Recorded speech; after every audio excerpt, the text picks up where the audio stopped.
Sevgili dostlar, kıymetli takipçilerim, Hepsinden Var YouTube kanalına hoş geldiniz. Bugün sizleri böyle harika bir mekana getirdim.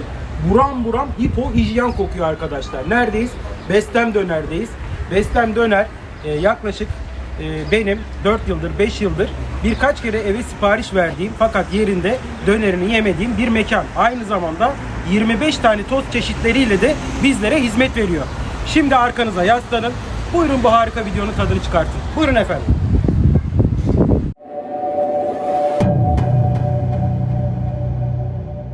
Cahit Ustam, kolay gelsin. Hoş geldiniz. Ne var ne yok, nasılsınız? Çok teşekkür ederim sormalı iyilik. Bizler de iyiyiz. Teşekkür ederiz. Abi şimdi izleyicilerimizle birlikte senin burada harika orijinal Adana dönerinin tadına bakmaya, yapımını izlemeye geldik. Şimdi bunun içinde neler var? Şimdi öncelikle banvit tavuk kullanıyoruz. Çok güzel. Ürünümüz banvit. Özel harcarla hazırlıyoruz. Adana usulü. Çok güzel. Artı bir de Hatay usulü de yapıyoruz. Ha, döner çeşitlerinde hem Adana var. Hem Adana hem Hatay. Yani müşterinin isteğine göre, damak zevkine göre hareket ediyoruz. hizmet veriyoruz. Çok güzel. Peki abi, ben şimdi orijinal Adana döneri istiyorum. Burada bildiğimiz Adana döneri yemek istiyorum. Tavuğunun içinde güzel soslar görüyorum. Kendin evde mi hazırlıyorsun? Hazır mı alıyorsun? Tabii, kendim hazırlıyorum. Evde hazırlıyorum. Evde kendiniz özel hazırlıyorsunuz. harcarımı hazırlıyorum. Baharat çeşitleriyle. Çok güzel. Günlük taze tavuğumu temizleyip açıyorum. Harcını günlük takıyorum. Yani sabah hazırlıyorum. Sabah saatlerinde takıyorum. Çok güzel. Peki bir şey soracağım ustam. Tabii. Bu tavuğumuzun neresi oluyor? Göğüs bölümü, tavuğun göğüs bölümü. Göğüsten yapıyorsun. Göğüsten kemiksiz, Çok güzel. deri yok. Derisiz, özellikle derisi olmasını tercih ederim. Şimdi onu diyeceğim ben de. Bazen abi yediğimiz tavuklarda şöyle bir şeyle karşılaşıyoruz. İşte içinden gırç gırç, atıyorum böyle sinir mi desem, kemik mi desem ve deri çıkıyor. Şimdi seninkinde zaten böyle bir şey görmüyorum. Göğüs eti kullandığın için o zaman. Göğüs eti bir de ayrıca derisini alıyorum. Yani döneri derisi takmayı tercih ediyorum. Yani biraz zor oluyor ama özellikle onu yapıyorum. Yani deri olmasın diye. Peki abi, burası neresi? Bestem Döner Kafe, Pınar Mahallesi. Bir tarif edebilir misin bize burayı? İsmail Hazar İlköğretim Okulu karşısı olur. Şurası, okulumuz tam karşıda. Arka tarafımızda Turgüzel Lisesi olur. Evet, o da bu binanın arkasında kalıyor. Tabii, Kiraz Kardeşler BTM Market'e yakın. Çok güzel. Ben size bir Adana döneri yapayım. Buyurun, başlayalım. Bir de öncelikle Buyurun. yani bizde hizmet, ürün kalitesi ve hijyen çok önemli. Ya ben özellikle bunlara dikkat ediyoruz. Şimdi bölüyorum, çok özür dilerim. O zaman şöyle düşünebilir miyiz? Ben şunu diyebilir miyim? Abi, seni buradaki dönercilerden ayıran en büyük fark nedir diye sorduğumda sen hijyen ve lezzet mi diyorsun? Hijyen, lezzet ve insanların damak tadına hitap edebilme. Çok güzel. Zaten şimdi arkadaşlar şöyle kabaca da göstereyim. Bakın, gerçekten tertemiz.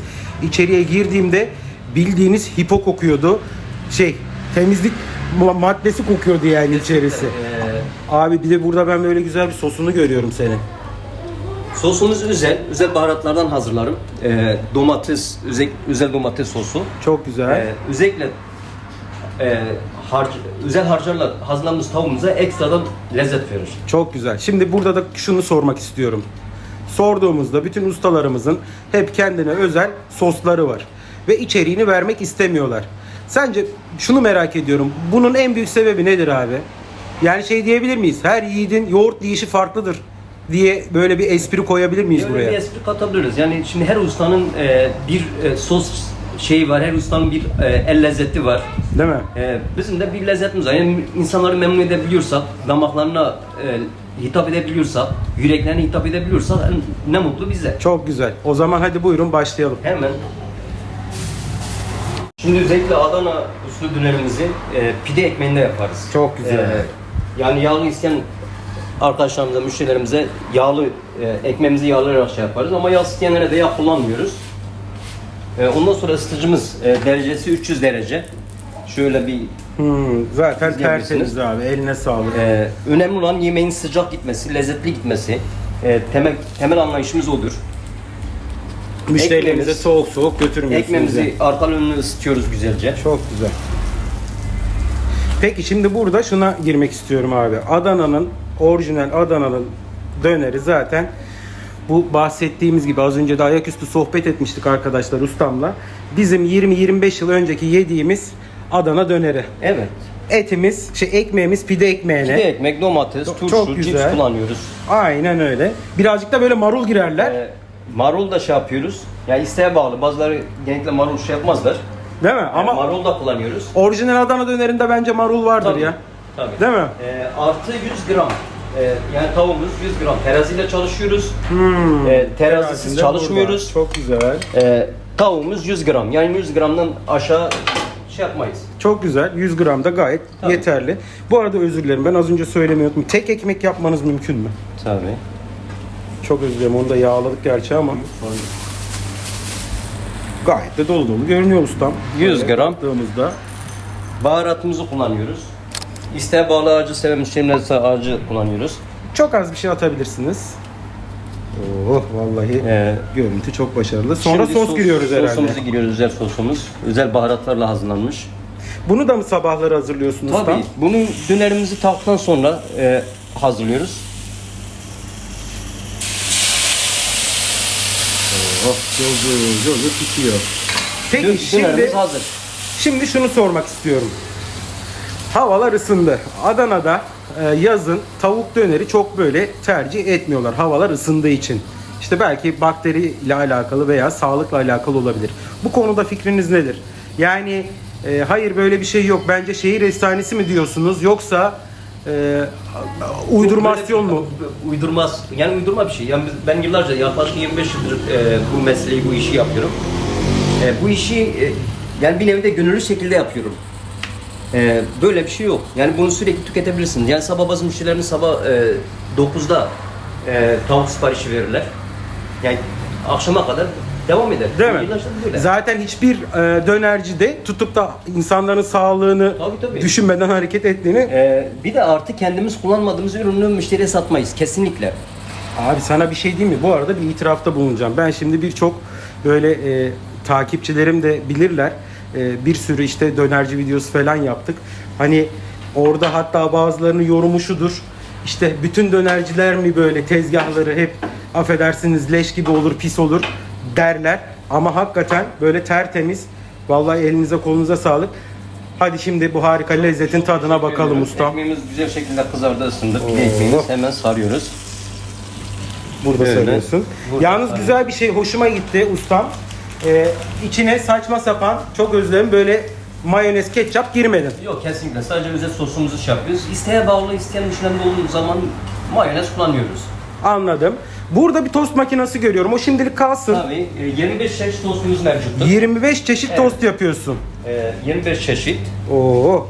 Kaşarlı tost, karşı tost, kavurmalı kaşarlı, Meksika, acılı Meksika tost, ton balıklı tost, ayvalık tost.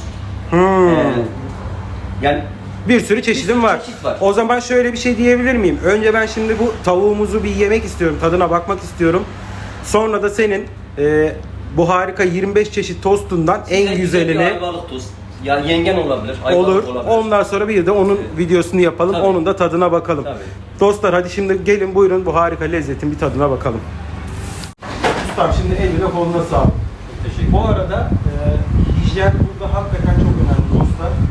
Eldiven, maske ustamda hakikaten çok başarılı. Bende de normalde maske ağzımdaydı ama şu an bu harika lezzetin tadına bakacağım. Yapıyorsun. Elinize kolunuza sağlık. Sağcım sabırsızlanıyorsun değil mi? O zaman hadi önce sen bak bakalım. Bir bakayım ama sıcak mı? Yok güzel. Hadi desteği çek. Bismillahirrahmanirrahim. Oh.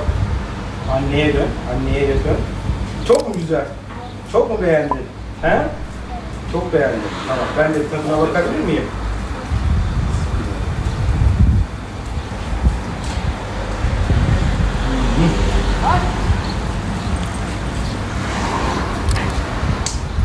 Elinize sağlık. Çok teşekkürler, yapıyorsun.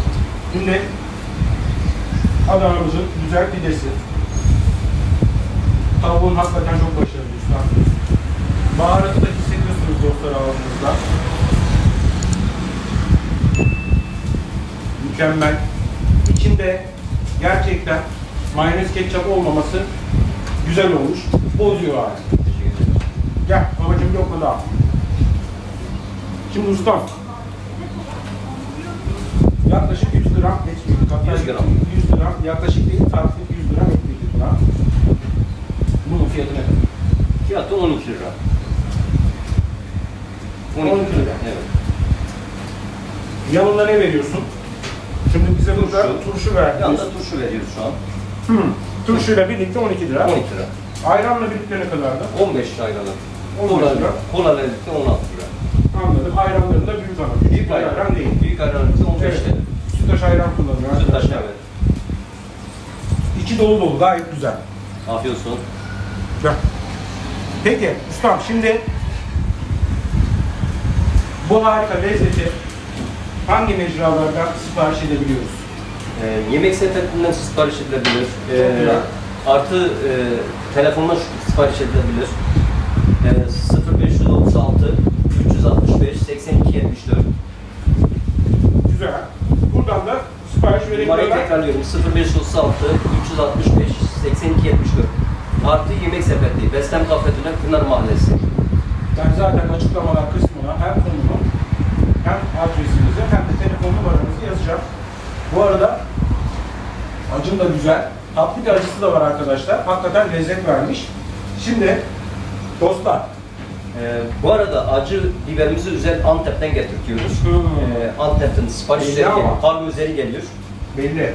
Peki abi, şimdi şunu da sormak istiyorum. Kaçla kaç arası hizmet veriyorsunuz burada? Sabah saat 8, akşam 8 Ne kadar? Açık 8.30'a kadar açık. 8.30'a kadar açacağız. Çünkü tost da var. Tost da var, evet. Şimdi 25 tost- çeşit tostumuz var.